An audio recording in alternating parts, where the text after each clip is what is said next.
Greetings all, Dr. Raphael X here with another video. Please subscribe, click on the like button, share this video and all that good stuff. Here's a special treat here with my friend Gene Zanetti to discuss a little bit of his apostolate, what about himself. Also very happy to be on. Well, thanks for being on, Gene. Absolutely. Thanks for having me, Raph. Yeah, if you could talk a little bit about kind of yourself, what you do, because he has a book, Spiritual Strength. Really quickly, let me just share my screen because I do have it here with, the Amazon right here, so you can see it here. And it's a very interesting book endorsed by Cardinal Burke. Is that right? Endorsed by Cardinal Burke here, Spiritual Strength. Fascinating. And what's really interesting is that I think that, let me just stop sharing here.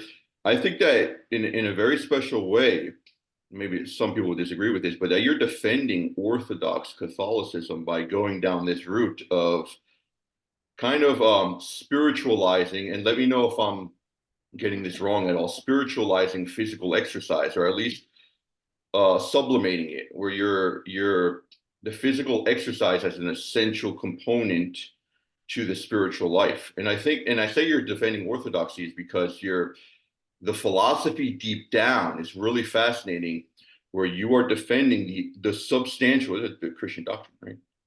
Catholic doctrine, where you're defending the substantial union of body and soul, right? We are our body and our souls, right? And that is really manifested in what you do. So in a very practical sense.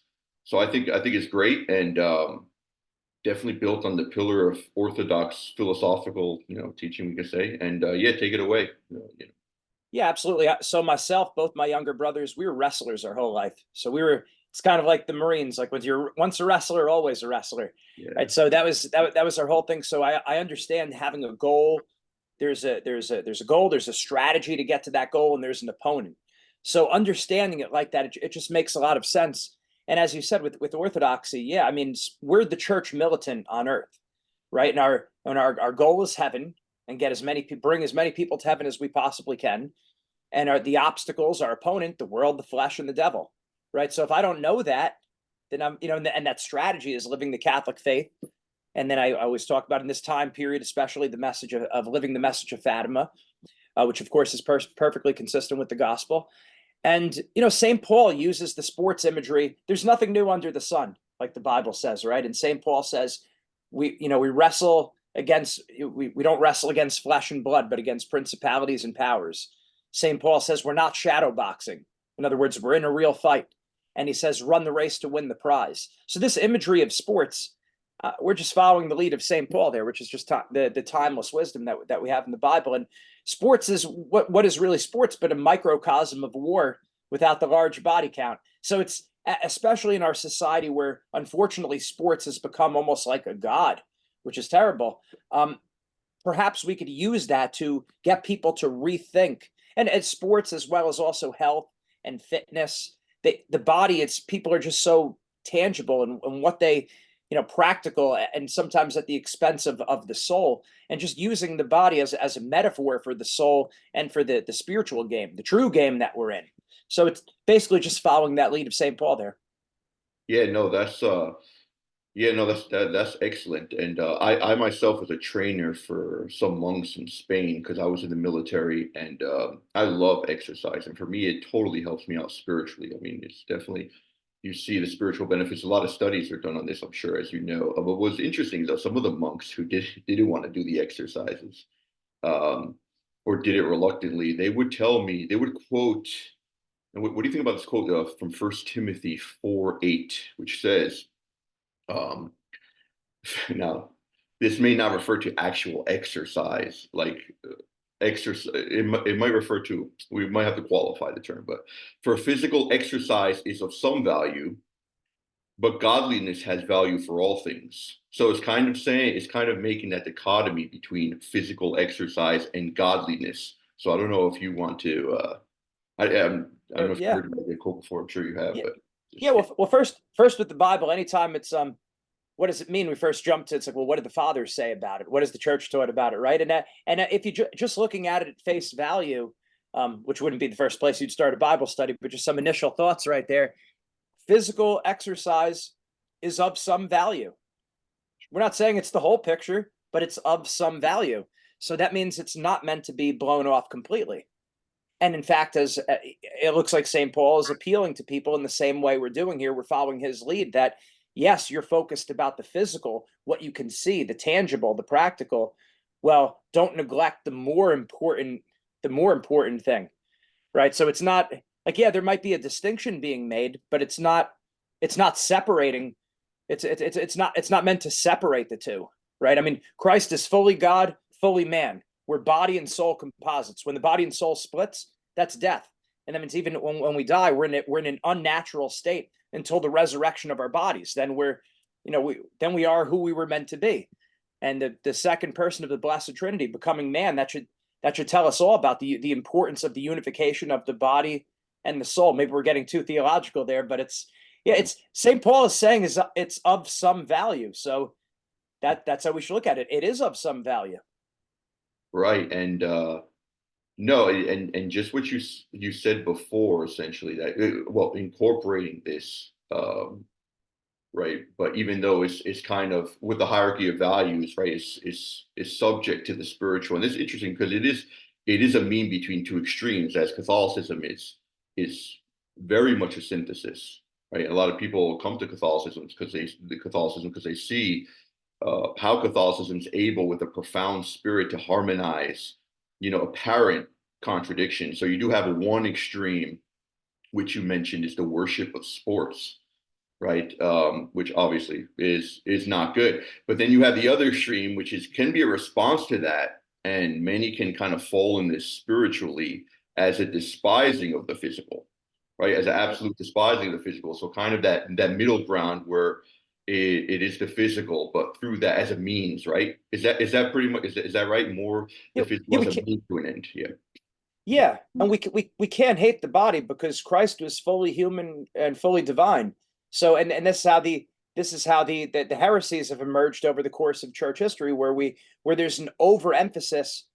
Not there could be an overemphasis, but like an underemphasis of another aspect of Christ. Right? Like we can't emphasize Christ's humanity as long as we understand that in the context of Christ's divinity. Right? So it's just we have to hold. We hold both of those things, but to say that the physical matter, God created the earth, and behold, it was very good, right? all of God's works were good. Sure, we're in a fallen world, but we're in a world that was originally good, and God intended to be good, and God intends to restore to be good. Therefore, the physical has to be good. Right. No, that's how it is. That's how it is. Could you take us a little bit through your book? I mean, not, you don't have to be so concrete or explicit step by step, but just a little bit. Tell us about how this this serious training program works. Well, basically, I was just trying to make a pretty much a mirror image of what I do in my business. So my business, Winning Mindset, Wrestling Mindset, we work with all sports, but predominantly wrestlers, and we have them work on training their mind by putting the pen to paper, doing very concrete and practical mindset exercises. Like, what's your thought process in your best matches? Write it down on paper. What's your thought process in your worst matches? Write it down. Establishing what we call a reset button. So when adversity strikes while you're competing, how do you reset yourself? So planning to be able to let it go and move forward. So very practical, concrete mindset exercises. So I thought, why don't we just do the same thing with the spiritual life, with building virtue, overcoming our vices, our prayer life. Just like I would be structured with my exercise regime, I need to be structured with my prayer life. If maybe growing in the corporal works of mercy, the spiritual works of mercy, it starts by knowing what they are, and then me making a plan to start working on executing some of those works of mercy. So I was really just trying to provide something more tangible for people, because everyone wants to, make it concrete. Tell me what I have to do, rather than just talking about it. We could talk about theology all day. I love doing that. But for a lot of people, they just, I want to touch it. And I want to smell it, taste it, the tangible. And we need that too, even for people who are, more intellectual or more theoretical and thinking. We do need to put the pen to paper. We do need to have a plan. there's something to be said that once I write it down, now I start taking steps towards executing it. All of us. So that was the main goal of spiritual strength, building athletes for Christ by doing these spiritual exercises, you could call them. Right, right. Interesting. You can also see physical exercise as a traditionally the moralists have seen it as an obligation of the to following the fifth commandment. The fifth commandment, obviously, thou shalt not kill. We can deduce other obviously right moral norms from there, and kind of we could extract the fact that we have to be physically fit. So as God's law. And we know this naturally too, which is interesting. So God's revelation in the Ten Commandments and also his revelation in nature, because if we do not do something, right, that is so even the physical exercise itself it shows God's will in a sense, how it's revealed in nature, in natural law, which we can know through reason. So it's interesting. There's an interesting article. I don't know if it's from it's a journal of Religion and Health.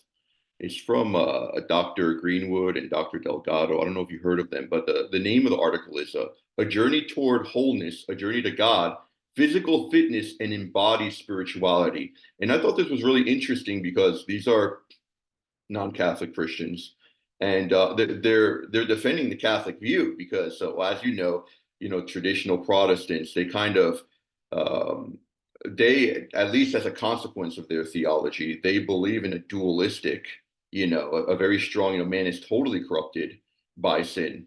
His reason is satanic in a sense, as Luther called Aristotle. He called him basically a pig, and he called philosophy witchcraft. So it's like this total separation here with traditional Protestantism, but you are seeing now Christians, kind of neo-Protestants, we can say, or neo-Christians, what have you, coming closer to the Catholic position of this substantial union between body and soul, right? And so this article is written by a non-Catholic Christian who defends the Catholic view ultimately, which is fascinating. I just want to read the first part of the abstract. It says, physical fitness expressed through exercise can be, if done with the right intention, a form of spiritual discipline that reflects the relational love of humanity to God, as well as an expression of a healthy love of the embodied self. So something you alluded to also.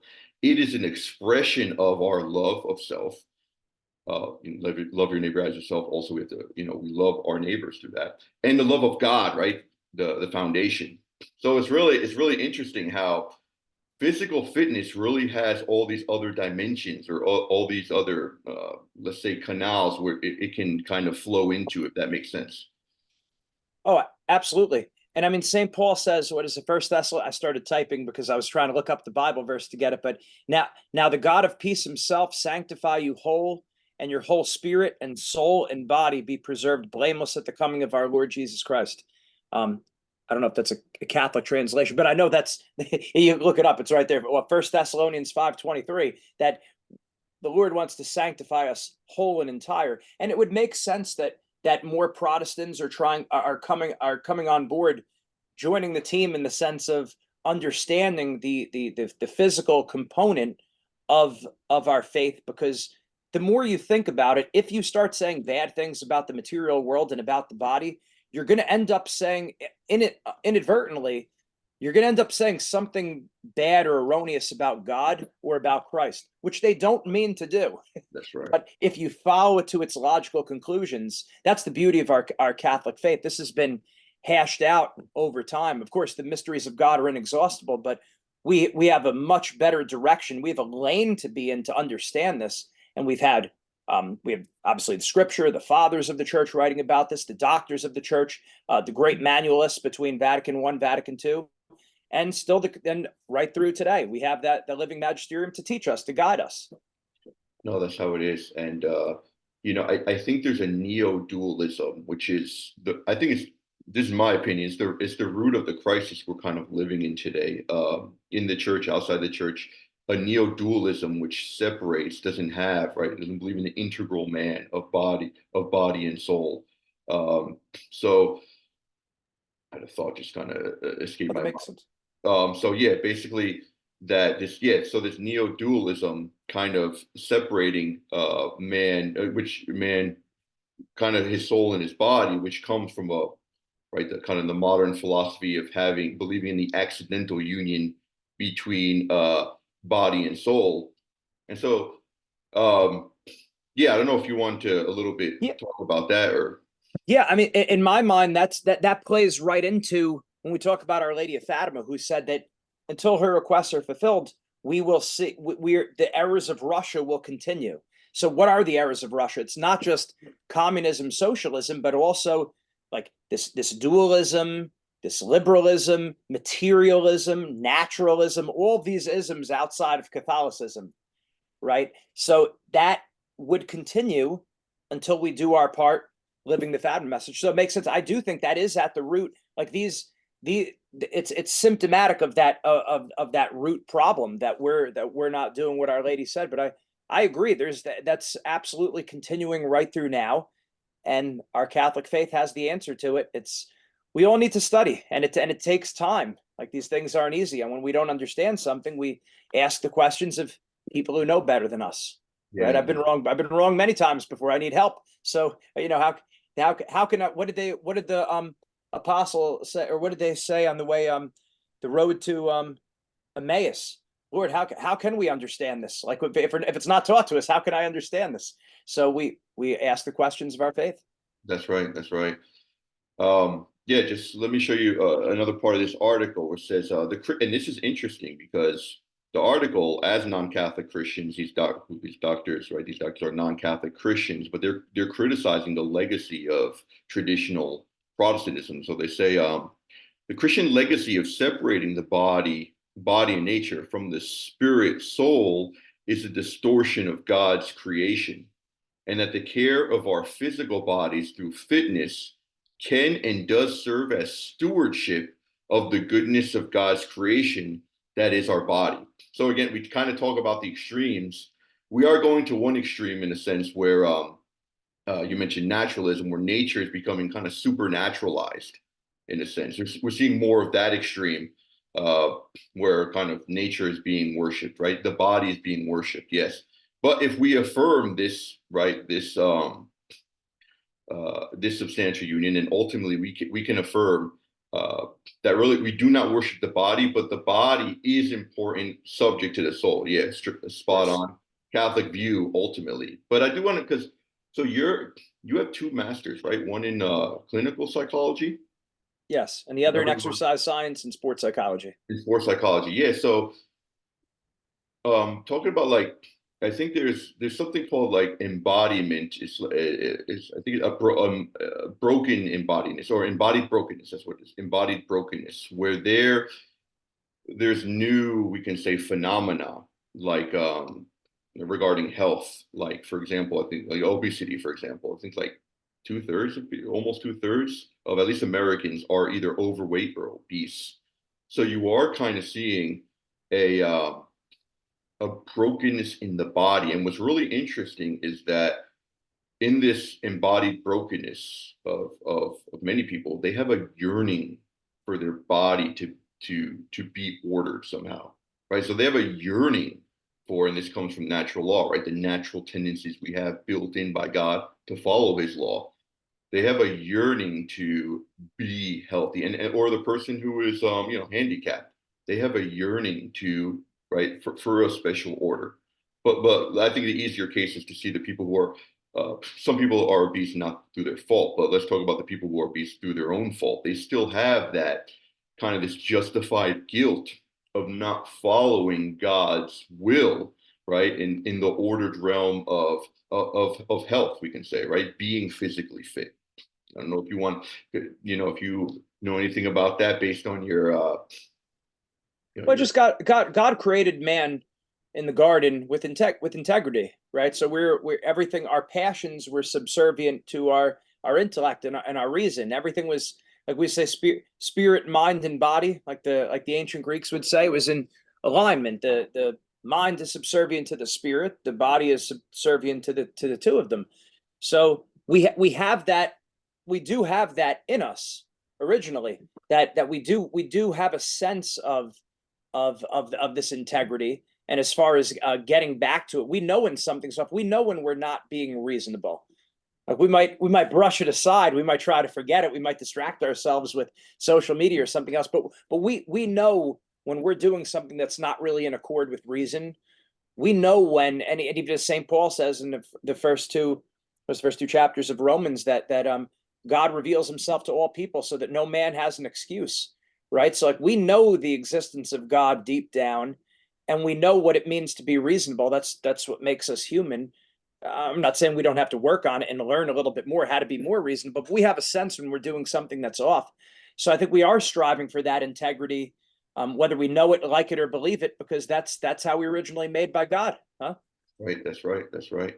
So what? So the resurrected body. If someone were to ask you, because I do get this question sometimes, our glorious body. I mean, if exercise is just something here, really, or it's temporal, which it is. Is there any with what would be essentially a difference between kind of our bodies here and a resurrected body? Is there something there that shows that yeah, because a lot of people kind of focus more on and Protestants do that. They focus more on the spiritual aspects of the resurrection body. It's a spiritualized body, which it is. But then they use that in a sense to diminish the physicality of the body. So I don't know if you want to chime. We are getting theological, but this is great. Yeah, I mean, yeah, no, I mean, so I think about the Catechism of Trent, the Roman Catechism, and you could find this anywhere, all different sources in our faith. But what are the properties of the resurrected body? And then the acronym I use is CASI, CASI, and that's just what I use to remember. So clarity, agility, subtlety, and impassibility, like we don't feel pain. So those are the qualities of the resurrected body. And I guess maybe the question is kind of like, well, if we know we're basically going to have these superpowers, where what does it matter if we train the body now at all, kind of thing, right? Well, again, knowing that our physical body helps us to execute our vocation, right? As husbands, being providers and protectors, wives, mothers taking care of the family, children as they're going to school, they're finding their vocation. If our body's limited, we're in some ways it limits, right? Grace perfects nature, right? So if our nature is, if we're struggling with our nature, we're limiting. We could be limiting grace. How do we make this more concrete? My spiritual director is in his mid-80s, and one of the things that for him now, he has a hard time kneeling. Okay, mm-hmm. And he said that has had an effect on his prayer life. And it's not saying you can't pray well if you're not kneeling, right? That's not what it's saying. But right. He could feel a difference of years of praying in the way he prayed, and maybe that's a cross that God's giving him towards the end. But the ability to kneel, which we take for granted, it's like that has an impact on how we pray. We have our certain postures that we make at Mass. Like, why don't we just all sit down the whole time? Well, because when we stand, it means something. We're at attention. When we're sitting, we're so standing, we're showing reverence and attention. There's, I'm sure, much better theology here. I'm just kind of going off the cuff. Sitting, we're at attention. Kneeling, we're in a state of reverence. So it's like our bodies. If we're here's another one. If I'm very sluggish, if I'm feeling very lethargic, I'm probably not going to pray as well as I could have without. I mean, again, God could do anything with our prayers. So it's not saying if you're sick, you still pray. God may look at that prayer as far greater than anything you've done before. So it's not saying that, but we could probably give more of ourselves to God and to other people, which we do need energy for, because it's hard to be patient with people. It's hard to be patient with myself. If I'm feeling a little bit better, the exercise, it's not saying everyone has to look like a bodybuilder. That's not it. But we should have some kind of baseline activity and exercise and health with the food that we take care of ourselves, rest and recovery, so that we could do things well, so we could perform our vocation well. And if our body is limited, we're just going to have a hard time fulfilling our vocation well. So it has an impact. I don't know if that's the exact answer to your question, but it's No, all yeah, kind of together. that's great. No, no, that's really good. Yeah, and like, can we also kind of transition that into penance? Like how? Because throughout you read the history of the saints, for example, in their lives, they would do some harsh penances, and so one may ask, and I get this question all the time, how is that kind of a love of the body? If with a harsh penance, is that a kind of exercise also, like a harsh penance, or is that kind of like a hatred for the body? It doesn't that promote a type of dualism? I get this question a lot. Doesn't that promote a type of like radical dualism? Right. So okay. So like I guess to root this whole thing, we look at the virtues, the cardinal virtues: prudence, justice, fortitude, and temperance. How do you remember that? Peanut butter and jelly, French toast. P, prudence. That's good. J, justice. F, French, fortitude, temperance, toast. Right. Prudence, justice, fortitude, temperance. So we're speaking about this falls under fortitude, actually. So, Mhm. well, abstinence falls under temperance, but mortification falls under fortitude. The willingness to forego the to pleasure and to engage in the arduous, basically, right? To deny, the act of denying myself. And then, of course, it's also temperance, where we're abstinence, fighting against gluttony. But so it is part of the virtues, even at a natural level, being able to say no to the flesh when it comes to food. And also the fathers, the desert fathers, they spoke a lot about this, how lust and gluttony tend to go together. If I'm having a hard time restricting myself with food, it could have an impact on my ability to handle the sixth and ninth commandment. So it's not saying it's a perfect correlation, but they go together. So working on fast and abstinence, which will also help me gain self-control in other areas of my life. But I guess to make it much more concrete for people, the spiritual advice from priests and saints, that you shouldn't be you shouldn't be imposing harsh penances on yourself and harsh mortifications unless you're under a spiritual director. So like that's like we have to look at what's baseline Catholicism: going to the sacraments, following the teachings of the Catholic faith. And as you're getting deeper in the faith, you should really look to go to a spiritual director. If you can't find a spiritual director, it's hard for you. Try to start going to a regular confessor. And that's difficult because a lot of times we might like to go to someone different, so we don't get, we feel a little bit funny or embarrassed sometimes. But it's actually better you go to someone that knows you, so now they could start spotting where your blind spots are, and they could help you along. Just like if you went to a different personal trainer at the gym every time, they don't know your body. They don't realize, oh, hey, they can't do this with the shoulder. They have a disproportionately strong leg, so they should be doing that. They're looking to different personal trainers. You keep changing them up. They can't give you the best advice. You go to the same person all the time. They start to get to know you and what you can handle. So you don't want to go into this alone. You never want to be doing these. Like, you give up a little something during Lent. Okay, that's not that big of a deal. But as you're saying, these harsh penances, you should never be looking to doing anything like that without the help of a spiritual director or a regular confessor. Like, run these things by a priest. And in fact, I heard Father Ripperger talk about this on YouTube. I'm part of that Facebook group. Father Ripperger takes up 20% of my hard drive. But he was saying that the first penance we should impose on ourselves before giving anything up should be, as best as I can, living my vocation as exacting as possible. That's a hard thing. Like, it seems like, oh, it's no big deal, I'll just give up the chocolate. No, that's hard. To be a good husband and a father without complaining, either externally or the internal grumbling, right? To do that as well as I possibly can. That should always be the first mortification anyway. I don't have to jump. You don't jump straight to the hairsuit and these kind of things, right? So a spiritual director would really help, or at very least a regular confessor, before imposing any kind of harsh penances. That's right. The devil could definitely get involved in that, as he's done in, especially with the harsher penances. So that can be a temptation from the devil. So definitely, have a confessor, a spiritual director, if you, feel inspired, in order so he can discern the spirits guided by the Holy Spirit to see if that's from God or not. Very good. Yeah, for sure. So I remember St. Bernard saying that someone came to visit him and the monks, right, that he founded. And they said, well, your monks hate they hate their bodies. So look at all this harsh life they're living, these tremendous penances, right? They're going through. And he said, no, actually, you hate your body because you indulge it.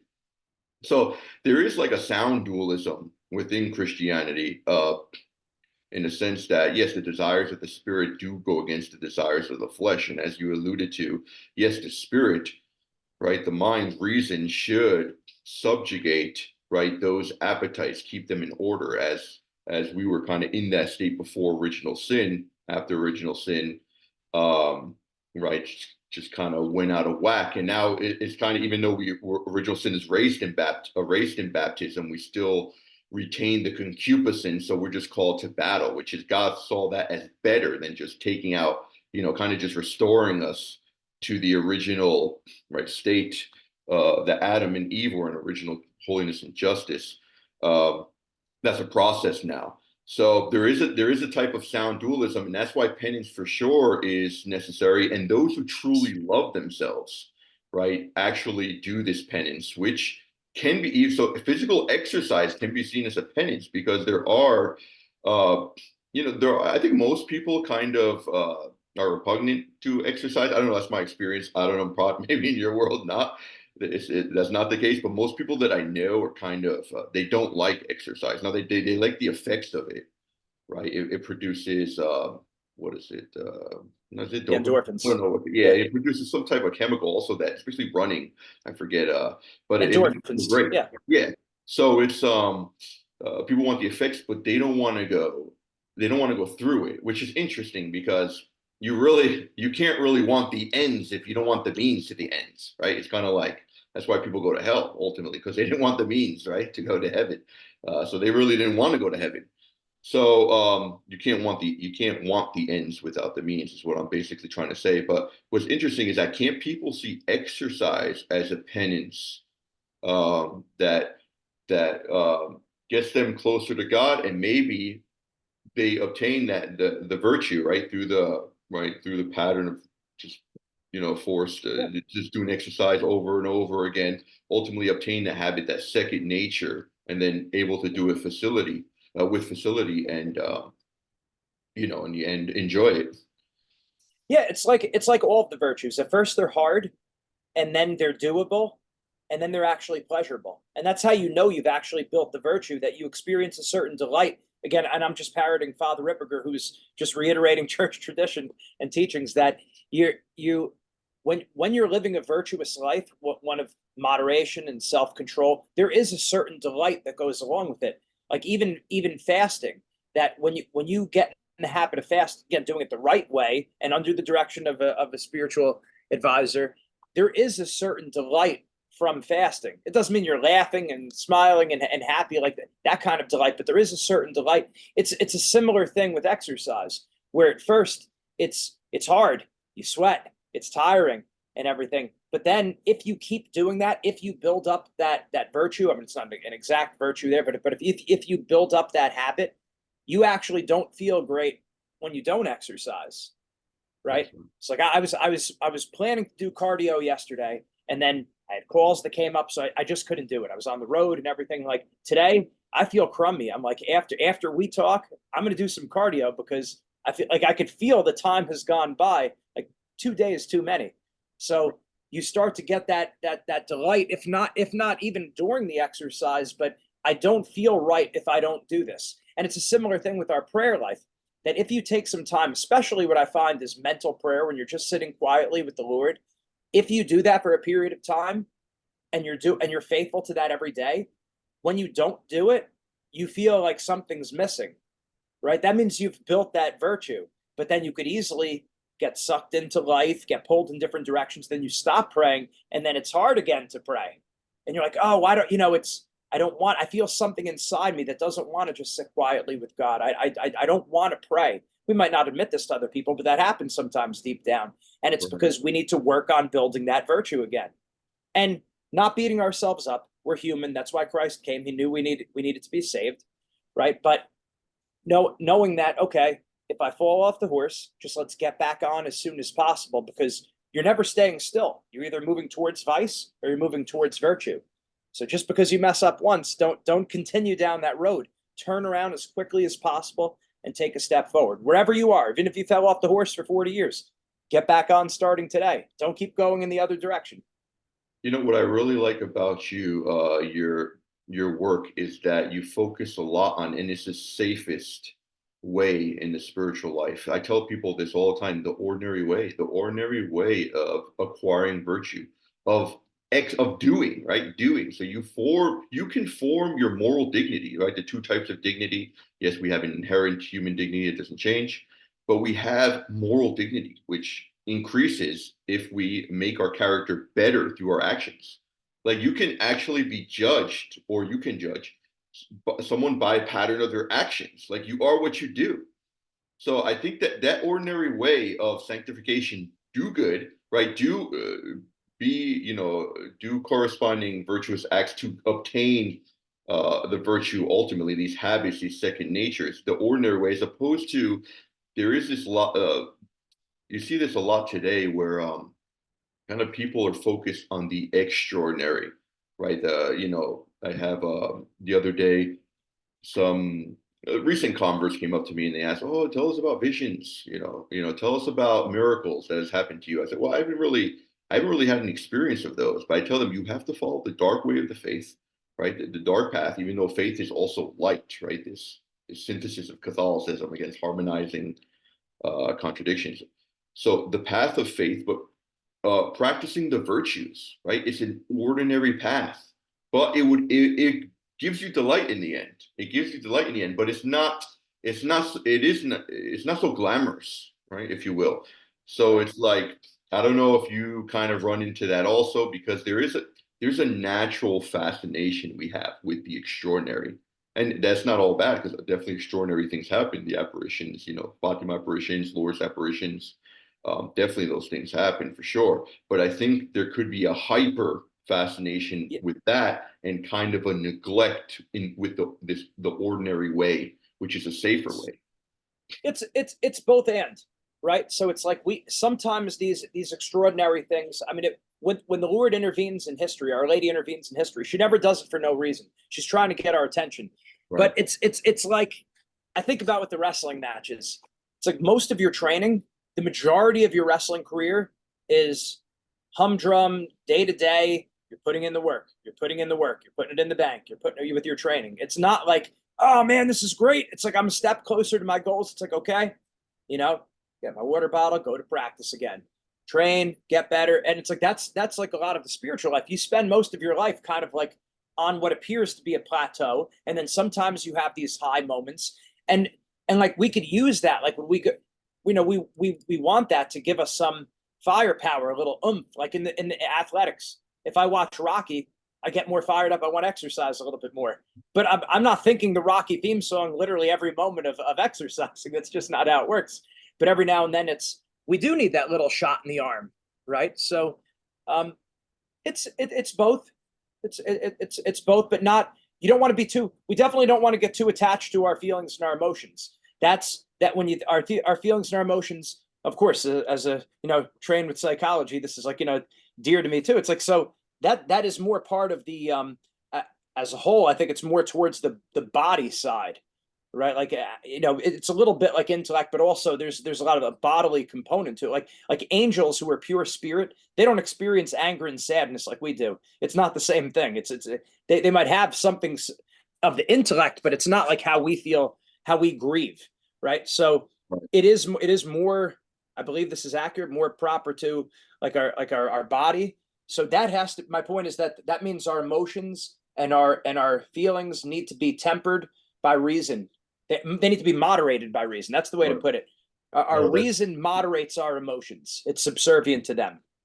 Yeah. The distinction would be so the sensual appetites we have and the intellectual appetites, which is really why, and this is why we can kind of be forgiven, because well, we're kind of out of whack. There is certain ignorance, right? When we sin, in a sense, those are our bodily appetites also kind of they can trump our intellectual appetites, which is the will.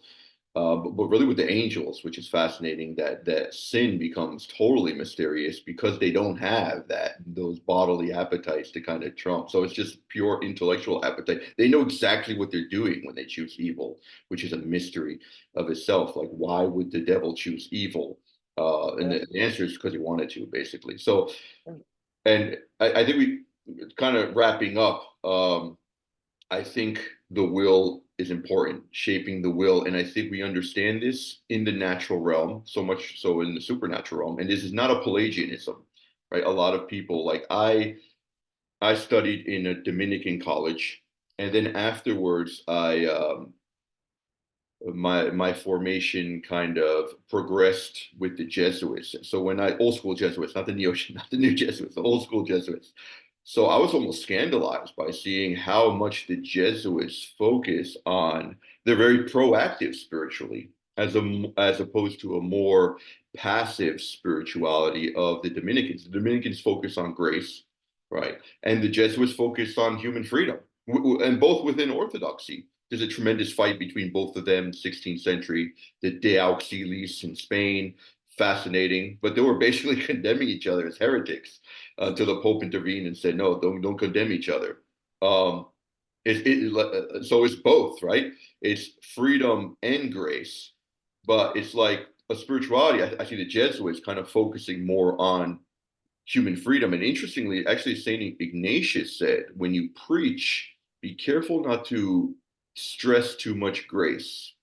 He said, stress more human freedom, right? Because and he ultimately said, you act as if everything depended on you, but knowing that everything depends on God, right? So we have to be proactive, kind of imitating these old school Jesuits who I mean, in a sense, we could kind of bring this into the Jesuits, that they were really into the exercise. Right now, they were maybe not explicitly doing, you know, going to the gym, we can say, but really exercising, being active in the spiritual life, knowing that they were responding to grace. And anyway, that's a whole nother theme, kind of going maybe a little off a tangent. But yeah, we'll give you the last word on that. And if you want to wrap up or respond or Yeah, anything. just really keeping things in their proper order, right? Right. It's a both and you go back to the Benedictines. I mean, they're all saying this in the realm of Orthodoxy. It's just how they're saying it. So it's, ora et labora, right? Pray and work. It's both. It's Martha and Mary, knowing that the Mary, the contemplative, of course, the prayer is the highest. That's, we're saying, that the spiritual runs the show, not just the physical, right? Our body and our mind are subservient to the spirit, right? The spirit is willing, but the flesh is weak.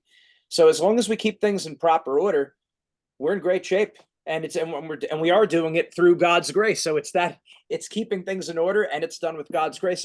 So it's all of them. And you might choose to, and the church might have chose at different periods of time to emphasize certain aspects of the faith over the others.